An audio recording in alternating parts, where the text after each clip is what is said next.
کہ اسینشل خلافت جو میں نے 3 باتیں مگائی، اس کے ساتھ اب انسٹیٹیوشنز جو ادارے بنائے ہیں مغرب میں وہ ہمیں اختیار کرنے ہوں۔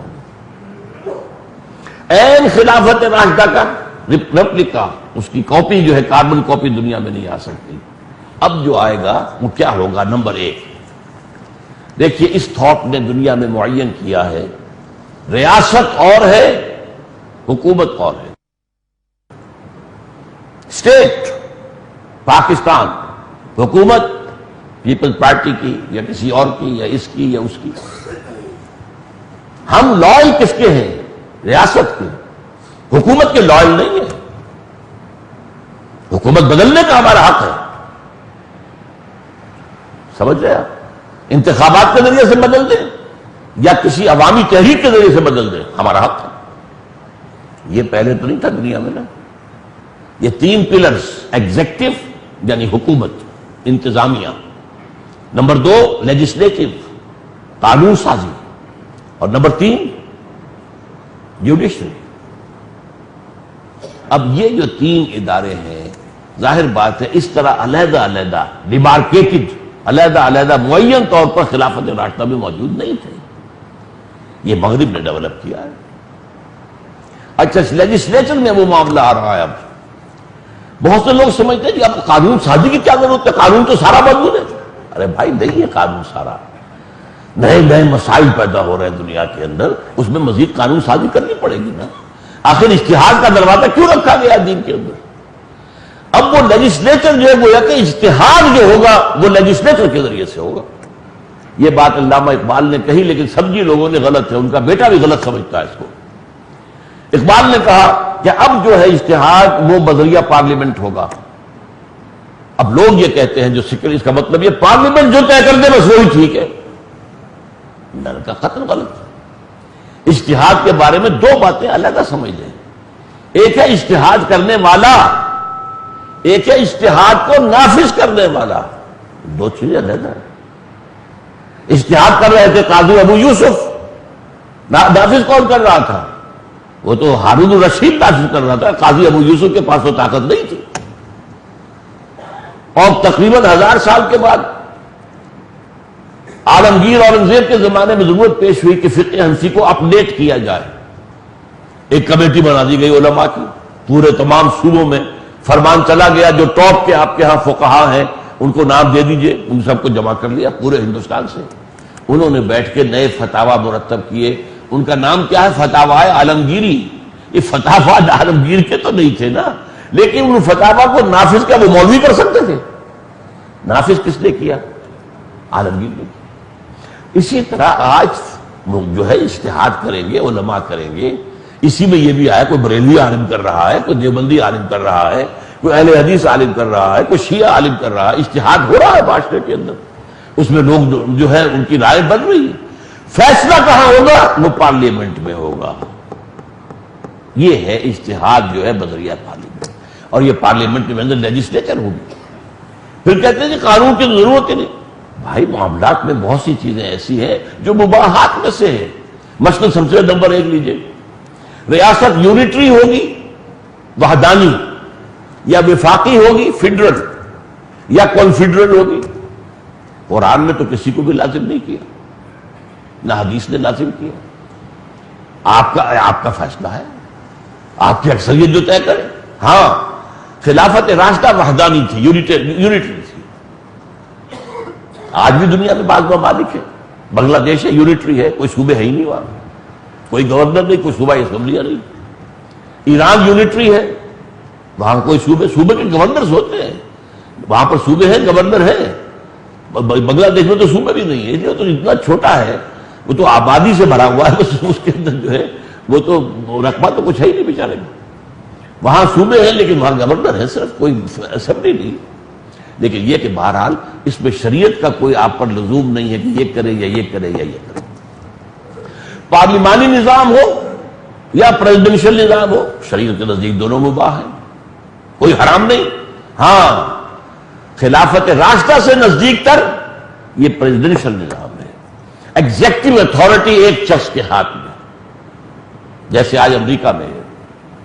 اور آپ کو معلوم ہے وہاں کانگریس کا ممبر ہونا ضروری نہیں ہے. کانگریس کا ممبر ہونا وزیر بننے کے لیے ضروری نہیں ہے. سینٹ کا ممبر ہونا ضروری نہیں ہے. ہاں آپ نے صدر کو چن لیا ہے ٹاپ کا. اب وہ دیکھے گا مالیات کا ماہر سب سے بڑا کون ہے ملک میں, اس کو لے آئے گا, چاہے وہ یونیورسٹی کا پروفیسر ہو. فورن ریلیشنز کا سب سے بڑا ماہر کون ہے, آ جاؤ بھائی. سیکریٹری کہلاتے, وزیر تو کہلاتے ہی نہیں وہاں پر. Secretary of state Hillary Clinton, secretary of defence, secretary کہلاتے. اچھا, اور بلکہ اگر کوئی صدر چاہے کہ وہ کانگریس میں سے لے لے کسی کو اپنا وزیر سیکریٹری, تو اسے وہاں سے استعفیٰ دینا پڑے گا, تاکہ جو ایگزیکٹو ہے اور جو لیجسلیٹو ہے دونوں الگ رہیں بالکل. پارلیمانی نظام میں یہ گڑبڑ ہوتے ہیں, اور یہ پارلیمانی نظام بہت غیر مستحکم نظام ہوتا ہے. اسمبلی میں 300 آدمی کل ہے, آپ کے پاس 272 ہیں, دوسروں کے پاس 228 رہ گئے, آپ کی حکومت ہو گئی. اب اگر چند آدمی ادھر چلے جائیں تو آپ کی حکومت ختم. میڈک پھدک کر ادھر گئے اور حکومت ختم. وہاں کیا ہے, کانگریس میں کسی کی اکثریت ہو, سینٹ میں کسی کی اکثریت ہو, صدر جو منتخب کر لیا گیا ہے وہ 4 سال رہے گا, کنٹینیوٹی. یہاں کیا ہوتا ہے, پارلیمنٹ پھدک نہ جائے لوگ تو ان کو رشوتیں دیتے ہیں, ان کے سارے غلط مطالبے بھی پورے کرتے ہیں, کیونکہ انہیں پر تو دار و مدار ہے. اگر چند آدمی کٹ گئے تو حکومت ختم. لہذا سارا معاملہ جو ہے وہ انہیں مینڈکوں کو سنبھالنے پر ساری توجہ رہتی ہے, وہ باقی گڈ گورننس کہاں سے آ جائے گی. پارلیمانی نظام انتہائی نامعقول نظام ہے, نامعقول. یہ 2 سینٹرز آف پاور بنانا چاہتے ہیں, صدر اور وزیر اعظم. اب ان میں کیا توازن ہوگا؟ یا تو صدر جو ہے چودھری فضل الہی بن کر رہ جائے گا, کوئی حیثیت ہی نہیں اس کی, اور پرائم منسٹر جو ہے وہی سب کچھ ہوگا جو ذوالفقار علی بھٹو تھا. یا صدر جو ہے وہ ضیاء الحق ہوگا اور پرائم منسٹر بیچارہ جنیجو ہوگا, جب چاہو کال پاڑ کے نکال دو. یہی ہوگا نا. یہ اصل میں برطانوی نظام کی وجہ سے, جہاں بھی برطانوی حکومت رہی ہے وہاں یہ پارلیمانی نظام ہے. اس لیے کہ ان کے ہاں کیا ہے, اپنے بادشاہ اور اپنی ملکہ کو تو لازماً کندھے پہ اٹھائے رکھنا ہے. صدر تو وہ رہیں گے, ہیڈ آف دی اسٹیٹ ملکہ, head of the government prime minister. یہ دوئی جو ہے, یہی در حقیقت جو ہے یہ سنویت, یہ جو ہے عدم استحکام کا سبب بنتی ہے. طے نہیں ہوتا. اب 17ویں ترمیم ہے, جب چاہے صدر جو ہے وہ پارلیمنٹ کو بھی ختم کر دے, وزیر اعظم کو بھی کہا جاؤ چھٹی کرو. یہ اس کو چھوڑنے کے لیے تیار ہی نہیں, حالانکہ اس سے پہلے طے ہو چکا کہ اس طرح ترمیم کو ختم کر دیں گے. جو بے نظیر کے درمیان اور جو نواز شریف کے درمیان معاہدے ہوئے, لیکن یہ کہ وہ زرداری کے ہاتھ میں طاقت ہے, طاقت والا کہاں چھوڑتا ہے طاقت. اچھا, اسی طریقے سے ایک خیال یہ ہے کہ اسلامی ریاست میں 2 پارٹیاں 3 پارٹیاں نہیں ہو سکتی, یہ بھی غلط ہے. کمیونزم کی ناکامی کا سب سے بڑا سبب یہ 1 پارٹی گورنمنٹ.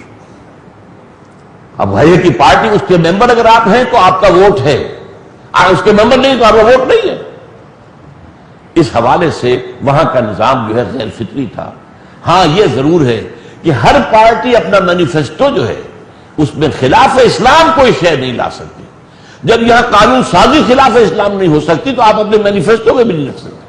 مجھے حق ہوگا, میں کہوں گا فلاں پارٹی جو ہے اس نے جو مینیفیسٹو دیا اس میں سے فلاں شک جو ہے کتاب و سنت کے منافی ہے, I shall prove it in the supreme court, اور اس کے بعد یہ کہ اس کو ختم کرنا پڑے گا. تو مینیفیسٹوز پر کنٹرول ہوگا کہ وہ کتاب و سنت سے باہر نہ جائے. باقی مباحات کے اندر بہت سی باتیں ہو سکتی ہیں.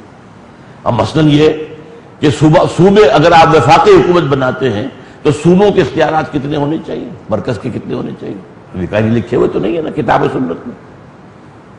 جو آپ کا بجٹ ہے اس کا ایلوکیشن سب سے بڑا مسئلہ بجٹ کا ہوتا ہے. تعلیم پر کتنا خرچ کریں گے, صحت پر کتنا خرچ کریں گے, انتظامیہ اسٹیبلشمنٹ پر کتنا خرچ کریں گے, یہ کون فیصلہ کرے گا؟ یہ پارلیمنٹ فیصلہ کرے گی. اس اعتبار سے یہ چیزیں مباحات کے درجے میں ہیں اور یہ پارلیمنٹ کے فیصلہ کرنے کی چیز ہے. یہ نہیں سمجھنا چاہیے کہ اب کسی لیجسلیشن کی, کسی پارلیمنٹ کی ضرورت ہی نہیں. حجی صاحب وہ فقہ حنفی موجود ہے, بس نافذ کر دو. اللہ, یہ باتیں بڑی سادگی کی, ناسمجھی کی ہیں. یہ ایسے ہی لوگ جیسے مثلا صوفی محمد صاحب, میں نے کہا تھا آپ سے کہ ان کا کوئی ذہنی سطح اونچی نہیں ہے, خلوص و اخلاص کا مجسمہ ہے ایک شخص, وہ انتہائی. اسی لیے اس کا بہت اثر ہے سوات کے علاقے میں, بہت اثر ہے. اچھا انتخابات، اب بعض لوگ کہتے ہیں جو میں پہلے ثابت کر چکا ہوں، امیدواری حرام نہیں ہے. اب انتخابات میں سوال پیدا تھا ووٹ کون دے گا؟ صرف متقی لوگ ووٹ دیں گے. تو کون طے کرے گا کہ آپ متقی ہیں یا نہیں ہیں؟ آپ کی داڑیاں ناپی جائیں گی یا آپ کی مسجد کے اندر جو ہے وہ حاضری کا ریکارڈ دیکھا جائے گا، ہر جماعت میں حاضری رکھ لی جائے؟ کیا ناممکن آدمی سے. ووٹ ہر مسلمان کو دینے کا حق ہے، چاہے متقی ہو چاہے فاجر ہو. اس لیے کہ امام ابو حنیفہ رحمۃ اللہ علیہ کا یہ موقف ہے، المسلم کفو لکل مسلم، مسلمان سب آپس میں برابر ہیں، کانسٹیٹیوشنلی لیگلی تمام مسلمان برابر ہیں. جس کی مثال میں آپ کو دیا کرتا ہوں، آپ کو یاد آ جائے گی کہ اگر ایک باپ کے دو بیٹے، ایک متقی ہے تہجد گزار ہے، ایک فاسق و فاجر ہے، وراثت میں کیا متقی کو زیادہ ملے گا اور فاسق و فاجر کو کم ملے گا؟ برابر ہے کہ نہیں؟ لیگلی برابر، کانسٹیٹیوشنلی برابر، سب کو ووٹ دینے کا حق ہوگا.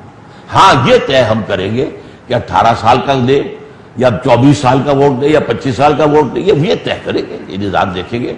جہاں جب آ کر انسان کے اندر کچھ سوچ میں ٹھہراؤ پیدا ہو جاتا ہے، ایک ہوتا ہے والیٹائل ایج، مشتعل مزاجی اور جذبات کا دور، اس میں نہیں ہونا چاہیے. ان کے ہاتھ میں اتنی بڑی شے کہ حکومت کے نظام کے لیے وہ فیصلہ کرے، دیکھنا چاہیے. یہ غلط بات ہے، یہ ان کا دیا ہوا معاملہ جو ہے وہ ہمارے لیے لازم نہیں ہے، وہ ہم خود طے کریں گے. اور جو امیدوار ہوگا اس کی تھورو اسکریننگ ہوگی. تمہاری دولت آئی کہاں سے، حساب دو پہلے. تمہارے پڑوسی تمہارے بارے میں کیا کہتے ہیں، یہ کہتے ہیں، یہ کہتے ہیں، یہ کہتے ہیں، جواب دہی کرو پہلے. اسکریننگ ہوگی. آئے تو ہو تم. ہمارے ہاں تو یہ معاملہ اس حد تک ہے کہ کوئی شخص عدالت میں گواہی نہیں دے سکتا جب تک کہ اس کی اسکریننگ نہ ہو. تم ہو کون، کہاں سے آئے؟ ہماری عدالتوں میں تو لوگ لیے پھرتے ہیں، وہ قرآن بھی بغل میں دعائیں ہوتے، جا چاہو ہم سے آپ اتنے پیسے دے دو گواہی دلوا لو. یہ نہیں ہے. اسے تزکیۃ الشہود کہتے ہیں ہماری فقہ میں. شہود، شاہد، گواہ، اس کی جمع ہے. اور تزکیہ ان کا پہلے ہوگا، اسکریننگ ہوگی. اور اگر یہ قابل اعتماد نہیں تو جاؤ، دفع ہو جاؤ. اور جس کی ایک دفعہ جھوٹی گواہی ثابت ہو گئی، اب ساری عمر اس کی گواہی قبول نہیں کی جائے گی. یہ نظام عدالت ہے ہمارا. تو جو شخص امیدوار بن کر آئے وہ پوری اسکریننگ کے بعد آئے. میں نے اجتہاد کے بارے میں بھی آپ کے سامنے عرض کر دیا کہ علامہ اقبال کے ایک بات کو غلط سمجھا گیا. یہ چند باتیں میں نے آپ کے سامنے رکھ دی ہیں کہ جو جدید خلافت کا نظام بنے گا، جو نظام ریاست خلافت کے اصولوں کے تحت بنے گا، اس میں اسینشل چیزیں وہی 3 ہیں. اللہ کی حاکمیت، قرآن اور سنت کی بالادستی، سپریم لا. نیچے یہ مباحات کے میں نے 8-10 چیزیں گنوا دی ہیں آپ کو. ان میں اٹس یور چوائس، امرہم شورا بینہم، جو چاہو طے کرو. یہ سب مباحات میں سے ہیں، ان میں سے کسی کے لیے دلیل لانے کی ضرورت نہیں ہے. مباح جو ہے، جو شے حرام نہ ہو وہ مباح ہے. اللہ خرچہ. ان مباحات کے درمیان فیصلہ کاؤنٹنگ آف ووٹ سے ہو جائے تو وہ حرج نہیں ہے. جیسے میں نے کہا تھا گھر میں ایک دعوت دینی ہے، اس میں مشروب کیا ہو، شربت روح افزا رکھے یا یہ کہ 7 اپ دے، کیا دیں، دونوں جائز ہیں. اب اگر آپ ووٹ لے لیتے ہیں گھر کے لوگوں سے تو کیا ہر جشن، کوئی برائی تو نہیں، کیونکہ اس ووٹ کے ذریعے سے حرام حلال نہیں ہو سکتا. وہ چاہے 100% ووٹ ہو، وہ حلال اور حرام کا فیصلہ تو کتاب و سنت کے احکام سے ہوگا. ہاں مباحات کے درمیان جو ہے فیصلہ آپ لوگ کر سکتے ہیں، آپ اپنی کاؤنٹنگ کے ذریعے سے، ووٹس کے ذریعے سے طے کر لیں. اب اس طریقے سے یہ جدید انسٹیٹیوشنز، یہ اسٹیٹ کرافٹ ہے.